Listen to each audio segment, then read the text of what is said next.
Rajahmundry leaks వ్యవహారంలో ట్విస్ట్ల మీద ట్విస్ట్లు చోటు చేసుకుంటున్నాయి. మహిళను వ్యక్తిగతం, జాన్ను కులం పేరుతో తిట్టిన ఆదిరెడ్డి అప్పారావుపై కేసు పెట్టాలని వైసీపీ రాజమండ్రిలో ఆందోళనకు దిగింది.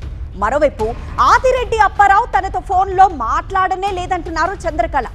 ఇక జాన్ అయితే తనను రాజకీయాల్లోకి లాగద్దు అంటూ స్టేట్మెంట్ ఇచ్చారు. టీడీపీ నేత ఆదిరెడ్డి అప్పారావు ఓ మహిళను కించపరిచే విధంగా మాట్లాడారని, జాన్ అనే వ్యక్తిని కులం పేరుతో తిట్టారని 5 రోజులుగా రచ్చ కొనసాగుతోంది.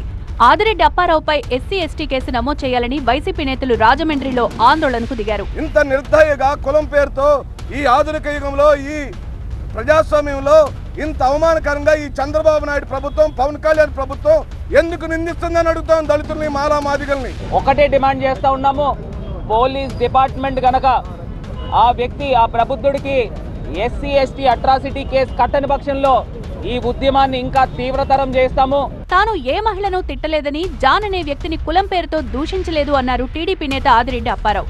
తన ఆడియోను ఎడిట్ చేసి వైసీపీ రాజకీయం చేసిందన్నారు. నేనేదో తిట్టేహాను, బూతులు తిట్టాను అని చెప్తే ఎవరు నమ్ముతారు? ప్రజలకి మంచి చేస్తాం అనే విషయాన్ని ఆలోచించాలి తప్ప మనం ఎవరిని దూషిందాం, ఎవరిని ఆరోపణలు చేసి బ్లాక్మెయిల్ చేయాలనుకుంటే మాత్రం అది సాగదు. మా దగ్గర సాగనివ్వను. సంభాషణలో వచ్చిన విషయాల్ని ఎడిట్ చేసి ఆ విషయాన్ని మార్చి మత విద్వేషాలు, కుల విద్వేషాలు రెచ్చగొట్టే విధంగా ఈ వైసీపీ నాయకులు రాజకీయ ప్రయోజనాల కోసం ప్రచారం చేస్తున్నారు. ఇప్పుడు మాతోటి ఏ విధంగా కూడా ఢీక్కోలేక ఈ భరత్ ఏదో తప్పుడు వ్యవహారాలు, తప్పుడు సంభాషణలు తయారు చేసి వాళ్ళని ప్రజల్లోకి పెట్టి ఏదో చెడ్డ చేయాలనుకుంటే నేను పేరు చెప్పను.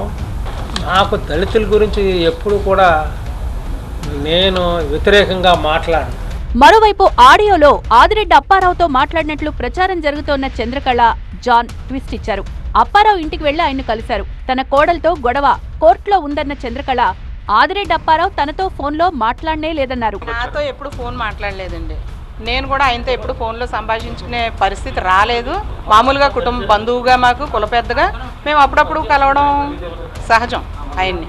అయితే ఇప్పుడు ఆయనకి కలవడానికి వచ్చాను. ఎందుకంటే మా వల్ల నా పేరును వాడుకుని ఆయన గౌరవానికి భంగం కలిగించి నా గౌరవాన్ని కూడా పాడు చేసే సంఘటన ఏదైతే జరిగిందో అది ఏంటో తెలుసుకోవడానికి నేను ఒకసారి సార్కి, అయ్యో మా వల్ల మీరు మనస్తాపం చెందారండి, నేను ఇది ఎస్పీ గారికి కంప్లైంట్ ఇస్తాను అని చెప్పడానికి వచ్చానండి.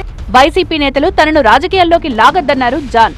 తనను ఆదిరెడ్డి అప్పారావు దూషించలేదు అన్నారు. ఇప్పుడు మీరు అంటున్నారు కదా వైఎస్ఆర్సీపీ వాళ్ళు అన్నారు, వాళ్ళ పార్టీ పరంగా ఏమైనా వాడుకోవచ్చేమో నాకు తెలియదండి. నేనైతే సార్ని కలవడానికి 2 సార్లు వచ్చాను మా అన్నయ్యతో పాటు.